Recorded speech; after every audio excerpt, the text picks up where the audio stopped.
ओम श्री परमात्मने नमः। मैं प्रोफेसर हरिहृदय अवस्थी अपने परम पूज्य गुरु जी पंडित भगवत शरण शुक्ल वेद मूर्ति तपोनिष्ठ गीता और धर्मशास्त्र के विशेषज्ञ के साथ में आप सभी का Awasthi Ayurveda anatomy yoga and spirituality channel पर हार्दिक स्वागत करता हूँ। गुरु जी गीता के 13वें अध्याय के 27वें और 28वें श्लोक के आज गूढ़ व्याख्या करेंगे। तो हम लोग चलते हैं अब गुरु जी की ओर। शांताकारं भुजगशयनं पद्मनाभं सुरेशं विश्वाधारं गगनसदृशं मेघवर्णं शुभांगं लक्ष्मीकान्तं कमलनयनं योगभिर्ध्यानगम्यं वन्दे विष्णुं भवभयहरं सर्वलोकैकनाथं वसुदेवसुतं देवं कंसचाणूरमर्दनं देवकी परमानंदं कृष्णं वन्दे जगद्गुरुं। इस चैनल से संबद्ध सभी विद्वद्गण, सभी जिज्ञासु छात्रवृंद, सहृदय सज्जनगण और इस चैनल के संस्थापक तथा प्रबंधक आचार्य हरिहृदय अवस्थी जी, हम लोग गीता ज्ञान यज्ञ के इस शुभ अवसर पर 13वें अध्याय के 27वें और 28वें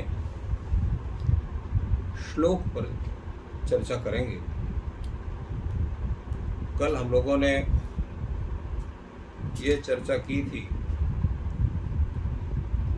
कि ये संपूर्ण जो सृष्टि है उस सृष्टि के उत्पत्ति का हेतु क्या है, उसके विषय में जाना गया। और आज ये इस विषय पर ज्ञान करना है कि व्यक्ति जो है उस परमात्मा का ज्ञान कैसे करेगा, वो परमात्मा तत्व का ज्ञान कैसे करेगा। उसको पुरुष का ज्ञान हो गया, प्रकृति का ज्ञान हो गया, पुरुष और प्रकृति के संयोग से स्थावर जंगम आदि की जो सृष्टि है उसको उसके हेतु का ज्ञान हो गया, किंतु जो उसका अधिष्ठाता है, जो उसका संचालक है संपूर्ण सृष्टि की प्रक्रिया का, उसको कैसे जाना जा सकता है और किस रूप में उसको जाना जा सकता है। भगवान ने कहा समम सर्वेषु भूतेषु तिष्ठन्तं परमेश्वरं विनश्यत् स्वविनश्यन्तं यः पश्यति स पश्यति। परमात्मा क्या है? वो विनश्यत्सु अविनश्यन्तं यः पश्यति, जो नष्ट हो रहे हैं उनको भी नष्ट न होते हुए जो देख रहा है। विनश्यत स्व अविनश्यंतम, विनश्यत जो पुरुष नष्ट हो रहे हैं वो सब चराचर भूतों को जो परमेश्वर क्या देख रहा है, उसको नाश रहित देख रहा है। तो तात्पर्य यह है कि जब संपूर्ण संसार का विनाश होता है, क्योंकि ये प्रक्रिया सदा चलती रहती है, उत्पद्यते तिष्ठति वर्धते विपरिणमते नश्यति, अर्थात व्यक्ति पैदा होता है, उसकी सत्ता बनती है, फिर वो बढ़ता है, फिर बढ़ने के बाद असंभाव में स्थित होकर के फिर वो ह्रास को प्राप्त करता है और इसके बाद एक अवस्था में वो नष्ट हो जाता है। ये प्रक्रिया सदा चलती रहती है। तो ये प्रक्रिया जो हो रही है वो संपूर्ण विश्व में हो रही है। हम लोग मरते हुए देखते हैं, जन्मते हुए देखते हैं, वृद्ध होते हुए देखते हैं, नन्हा से बच्चे को धीरे धीरे उसको युवावस्था प्राप्त करके इसका उसको वृद्ध होते देखते हैं। तो ये जो सब प्रक्रिया चल रही है उसमें जो व्यक्ति ऐसा है कि संपूर्ण प्राणियों में जो व्याप्त हुआ स्थित जो परमात्मा है, उस परमात्मा को देख रहा है कि वो नष्ट नहीं हो रहा है, वो तद्वत तद्रूप में प्राप्त हो रहा है। तो सर्वेषु भूतेषु तिष्ठन्तं अविनश्यंत जो है विनश्यत्सु, सर्वेषु भूतेषु जो विनाश को प्राप्त संपूर्ण चराचर जगत है उसमें अविनश्यंतम तिष्ठन्तं परमेश्वरम यह पश्यति। तो ऐसे नष्ट होते हुए संपूर्ण प्राणियों में जो उस परमेश्वर को न विनाश होती है, अविनश्यंतम, जिसका नाश नहीं हो रहा है, ऐसे उसके स्वरूप को समम पश्यति। सम माने समभाव से उसको देखता है, सब में वही चीज देखता है। समभाव का मतलब क्या हो गया, क्या तात्पर्य उसका, इस विषय में थोड़ा सा और चर्चा करना आवश्यक है, क्योंकि यहाँ पर कई पद ऐसे हैं जिनका सम्यक स्वरूप नहीं बनेगा। जैसे विनश्यत्सु सर्वेषु, तो विनश्यत्सु और सर्वेषु ये विशेषण है किसके, भूत के, और इनका प्रयोग उसमें विशेष, तो विनश्यत्सु सर्वेषु भूतेषु अविनश्यंतम तिष्ठन्त अविनश्यंतम तिष्ठत्वं परमेश्वरम समम यह पश्यति, संभाव से देखता उसको। तो यहाँ जो सर्वेषु का कथन भूत अर्थात समस्त प्राणियों का जो शरीर है, उस शरीर को ही विनाशशाली बतलाया गया, और जो उसमें आत्म तत्व है वो अविनश्यत है, वो उसका नाश नहीं होता है। तो शरीर के नाश होने पर भी उस आत्म तत्व का नाश नहीं होता है, तो उस आत्म तत्व को जो अविनश्यंतम पश्यति। अब यहाँ पर प्रश्न है कि जो आत्म तत्व को अविनश्यत को देखता है, तो यहाँ परमेश्वर शब्द क्यों लिखा, परमेश्वरम पश्यति। तो परमेश्वर ये पद जो है यहाँ पर का है कि प्रकृति के प्रभाव में आकर के जब वह आत्म तत्व होता है तो पुरुष बन जाता है, और जब वो प्रकृति से पृथक हो जाता है तो वही आत्म तत्व जो है वो आत्म तत्व के रूप में रहता है, वो परम ईश्वर की तरह बनता है, अर्थात वो उससे अतीत हो जाता है। तो परमेश्वर पद का अर्थ है प्रकृति से सर्वा अतीत, जो निर्विकार है, चेतन तत्व है, जिसका वर्णन अभी परम क्षेत्र के रूप में उसका आया है वर्णन। तो ऐसा जो वो परमात्मा है, जो उपद्रष्टा है, अनुमंता है, भरता है, भोक्ता है, महेश्वर है, परमात्मा, उसको वहाँ परमात्मा कहा गया। अर्थात वो जीवों से भी जो पुत्र, क्योंकि जीव को ही प्रकृति की बाधा बनती है, ईश्वर को प्रकृति की बाधा नहीं बनती है। इसलिए विनाश जो होता है वो जो पुरुष से अर्थात आत्म तत्व से युक्त जो शरीर तत्व है, वो वहाँ पर उसका विनाश होता है। तो वो जब वो परमात्मा, वो आत्मा जो है, जब प्रकृति से पृथक हो जाता है, तो वो सर्वथा जो है प्रकृति से अतीत होने कर परम शुद्ध स्वरूप को प्राप्त होता है। जो परमात्मा है वो सदैव शुद्ध स्वरूप प्रकृति से सर्वथा भिन्न होता है। तो भी प्रकृति के संग से क्षेत्रज्ञ और प्रकृतिजन्य गुणों का भोक्ता उसको कहा जाता है, इसलिए भोक्ता माना जाता है, और वही क्षेत्र के जो प्रकृति गुणों का भोक्ता माना जाता है। अतः समस्त प्राणियों के जितने भी शरीर हैं और जिनके संबंध से विनाशशील कहे जाते हैं, वो समस्त शरीर में उनका वास्तविक स्वरूप भूत ही एक अविनाशी निर्विकार चेतना तत्व उसमें बैठा हुआ है, वो विनाशशील नहीं। किंतु जो शरीर है पंच भौतिक स्वरूप है, वो विनाशशील है, वो उसका विनाश होता है। तो ये है उस शरीर निष्ठ जो विनाश स्वरूप है, उसके अतिरिक्त जो उसमें आत्म तत्व भाषित होता है, वो अजर है, अमर है। उस आत्म तत्व को जो जानता है, उसके तत्व को जो जानता है, वही वस्तुतः यथार्थ दृष्टा माना जाता है। इसलिए भगवान ने कहा यह पश्यति स पश्यति, जो देखता है वही यथार्थ देखता है। अर्थात आत्म तत्व को शरीर से भिन्न रूप में जो जानता है, और जो जानता है कि आत्म तत्व का न जन्म होता है तो उसकी मृत्यु होती है, वो निर्विकार स्वरूप में रहता है, उस आत्म तत्व को नित्य चेतन आत्म तत्व के रूप में निर्विकार अविनाशी असंग के रूप में समभाव से सभी को देखता है, जितने जीव पदार्थ हैं। तो वो शरीर के संग से जो जन्म मरणशील सुख दुख इत्यादि जितने भी आप देखते हैं, वो वस्तुतः यथार्थ नहीं। सामान्य जन जो है वो भ्रमित होते हैं। अगर उनको किसी ने कुछ कह दिया तो शिकायत करते हैं, इनके कहने से हमारी आत्मा दुखी हो गई।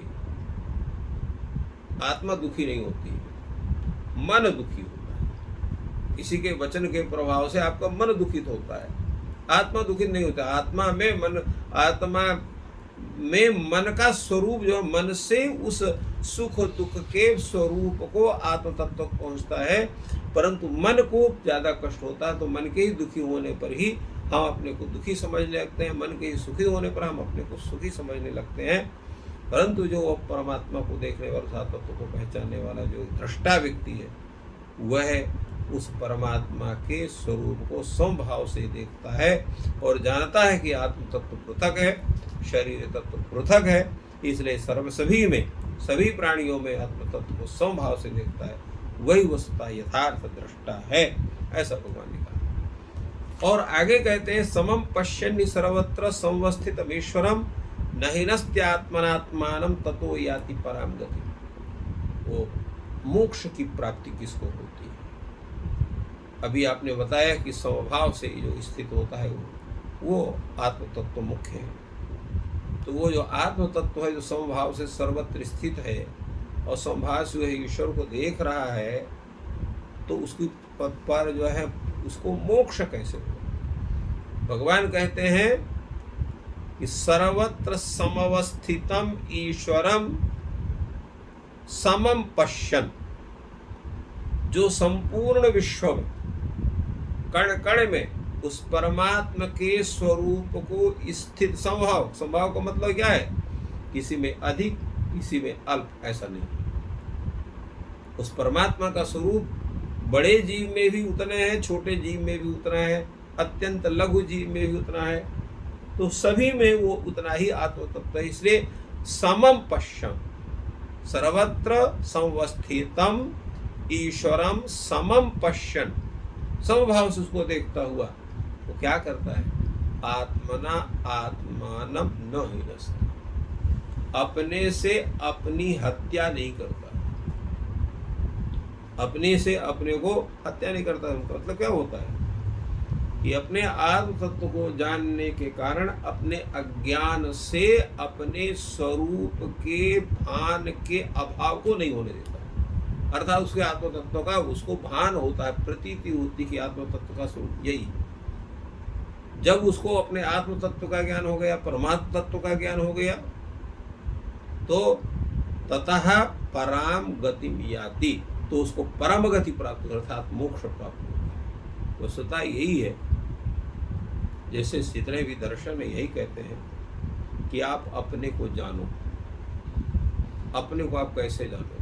क्योंकि आप अपने को भी, शरीर को आप करें, ये मेरा, यह मैं हूँ, यह मेरा शरीर है, यह मेरा हाथ है, मेरा पैर है, ये मेरी पत्नी है, ये मेरे बच्चे हैं, ये मेरा घर है, ये मेरा स्टेटस है।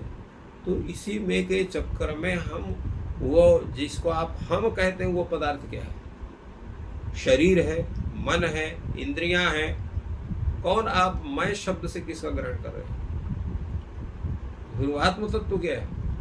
तो आत्म तत्व के ऊपर शरीर जन्य प्रभाव की अनुभूति होती है उसमें रहने के कारण, परंतु शरीर का, मन का, संपूर्ण इंद्रियों का संचालन तत्व के रहने से ही होता है। इसलिए शरीर का जब आत्म तत्व त्याग करता है तो उस समय उस शरीर की स्थिति उसकी भिन्न होती है, अर्थात वो शव रूप में हो जाता है और हम लोग कहते हैं ये इस व्यक्ति की मृत्यु हो गई। तो वो आत्म तत्व का जो स्वरूप है, इसलिए जीव की मृत्यु नहीं होती है। पूर्व में आया है कि जो जीव है वो क्या करता है? वो पुराने शरीर को छोड़ करके नवीन शरीर को धारण करता है। तथा शरीराणि विहाय जीर्णान् अन्यान् संयाति नवानि देहि। तो ये स्थिति, इसलिए परमात्मा तत्व का ज्ञान, आत्म तत्व का ज्ञान जब आपको हो जाएगा, आत्म तत्व के ज्ञान होने से आप अपने को मैं मर गया ऐसा आपको अनुभूति नहीं होगी। न आत्मना आत्मनम हिनस्ति, अपने से अपना वो वध नहीं करता, उसको अपने से अपने को मारता नहीं है। तब वो क्या समझता है कि उसको ज्ञान हो जाता है कि आत्म तत्व यह है। जैसे एक एकत्ववादी कहते हैं सोहम इत्याकार ज्ञान होता है, अर्थात अहम ब्रह्मास्मि इत्याकार ज्ञान होता है। तो अहम ब्रह्मास्मि का तात्पर्य क्या है? कि ब्रह्म के समान स्थिति वाले हम हैं, क्योंकि हम उसी के अंश हैं। इसलिए अहम ब्रह्मास्मि इत्यादि होती है। तो जब उसको अखंड ज्ञान होता है, उस परमात्मा तत्व का साक्षात्कार होता है, तो उसे मोक्ष प्राप्त होता है। इसलिए भगवान कहता तो याति पराम गति, परम गति को वो प्राप्त करा। परम गति का मतलब क्या है कि जन्म मृत्यु का से जो है छुटकारा होना। इस विषय में कई बार चर्चा हुई है कि जन्म और मृत्यु के विषय में मुख्य हेतु हमारे कर्म होते हैं। कर्मों के आधार पर ही हम उतनी आयु प्राप्त करते हैं, उस योनि विशेष में जन्म लेते हैं और उसी के आधार पर संपूर्ण कर्म करते हैं। तो जब हमारा भोग समाप्त हो जाता है तब पुनः मनुष्य जीवन धारण करते हैं। संपूर्ण भोग समाप्त होने पर मनुष्य जीवन प्राप्त होता है। मनुष्य जीवन किस लिए प्राप्त होता है कि आत्मोद्धार के लिए, कि भगवत परायण होकर के भगवदार्पण बुद्धि बना करके और केवल एतत् मम कर्तव्यम इति भगवतः आज्ञा अस्ति, ये मेरा कर्तव्य है, ये कर्तव्य मुझको भगवान ने दिया है, ये भगवान की कृपा है। तो भगवान की कृपा जान करके उस कर्म विशेष, जो भी कर्म विशेष आपको मिला है, जिस सर्विस में है, जिस आपको उत्तरदायित्व मिला, उसका निर्वहन सात्विक ढंग से करते हुए और परमात्मा में सब कुछ अर्पण करके हम उस परमात्म तत्व को आत्म तत्व से भिन्न, संसार से भिन्न के रूप में, किंतु भिन्न होते हुए सब में व्याप्त उस परमात्मा को संभाव से देखते हैं। तो हमारे जो कर्म हैं वो नष्ट होते हैं। भगवान ने कहा ज्ञानाग्निदग्ध कर्माणम तमाहु पंडितम बुधा, ज्ञान रूपी अग्नि से कर्मों का नष्ट हो गया, कर्म की वासना नष्ट हो गई, कर्म नष्ट हो गए। केवल बचता कौन है? प्रारब्ध कर्म, जिसके आधार पर आपको शरीर हुआ। तो आपकी आयु जब पूर्ण होती है तो शरीर भी आपका वो भी नष्ट हो जाता है। तो केवल आत्म तत्व बचता है। अब उस आत्म तत्व कैसा है? न उसमें किसी भी प्रकार का कर्म बंधन नहीं है, न शुभ कर्मों का बंधन, न अशुभ कर्मों का बंधन। तो ऐसी अवस्था वो परम शुद्ध जो आत्म तत्व है वो परमात्मा को प्राप्त होता है और इस तरह से उसकी परम गति होती है। परम गति जिसकी होती है उसका पुनः न तो जन्म लेना पड़ता है और न तो उसका मरण होता है। उसमें आया है रामायण में भी कि सुखी मीन जिम नीर अगाधा, जिम हरिशरण न एक बाधा। भगवान का शरण प्राप्त होने पर उसी तरह से किसी प्रकार की बाधा नहीं दिखाई पड़ती है। जैसे अगाध समुद्र में जब वह मछली पहुंच जाती है तो उसको यह डर नहीं रहता है कि पानी अल्प हो जाएगा या वर्षा नहीं होगी तो कैसे होगी, क्योंकि अथाह जल राशि उसमें शुरू से भरी हुई है, उसको उसकी चिंता नहीं होती है। इसी प्रकार परमात्मा की भी जब कृपा हो जाती है और जो जीव है वो अपने स्वरूप का ज्ञान कर लेता है और सर्वत्र केवल भगवान को ही देखता है कि भगवान सर्वत्र स्थित है, तो उसको परम गति को प्राप्त होती है।